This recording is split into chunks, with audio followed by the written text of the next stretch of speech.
সুপ্রিয় দর্শক, আসসালামু আলাইকুম। আমার আজকের রেসিপি পাবদা মাছ ভুনা।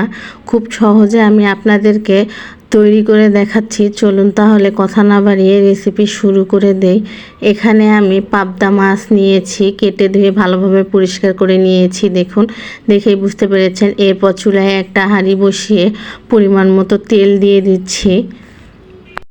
তেল গরম হয়ে আসলে দিয়ে দিচ্ছি পেঁয়াজ কুচি হাফ কাপের মতো।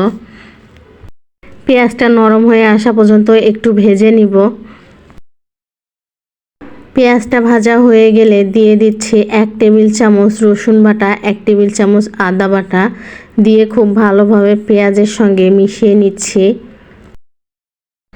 এরপর দিয়ে দিচ্ছি হলুদ গুঁড়ো 1 টেবিল চামচ, মরিচ গুঁড়ো 1 টেবিল চামচ। মরিচটা আপনারা আপনাদের টেস্ট অনুযায়ী দিয়ে দিবেন। এরপর দিয়ে দিব ধনিয়া গুঁড়ো হাফ টেবিল চামচ এবং জিরা গুঁড়ো হাফ টেবিল চামচ। দিয়ে দিব স্বাদ মতো লবণ। এখন সব কিছু উপকরণ খুব ভালোভাবে একটু মিশিয়ে নিচ্ছি।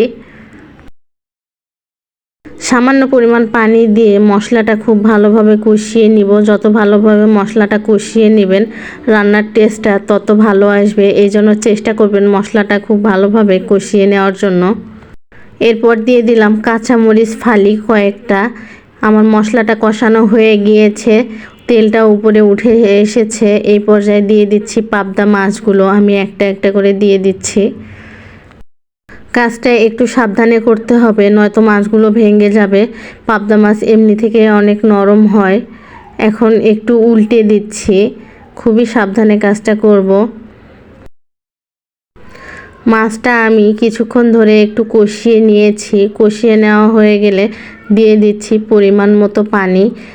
আপনারা ঝোল রাখতে চাইলে সেই অনুযায়ী পানি দিবেন। আমি যেহেতু ভুনা করব এই জন্য একটু পানিটা কমই দিলাম। আর মাছটা খুব তাড়াতাড়ি সেদ্ধ হয়ে যায়, বেশি সময় লাগে না। এরপর ঢাকনা দিয়ে ঢেকে দিলাম রান্না হওয়া পর্যন্ত। ফিরে আসলাম কিছুক্ষণ পর। দেখুন আমার রান্নাটা প্রায় শেষের দিকে, পানিটা অনেকটা কমে গিয়েছে।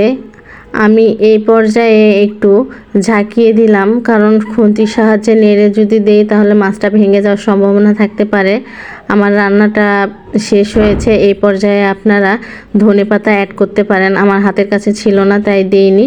চলুন আপনাদের পরিবেশন করে দেখাই। দেখুন কত সহজে আমি মাছটা ভুনা করে ফেললাম।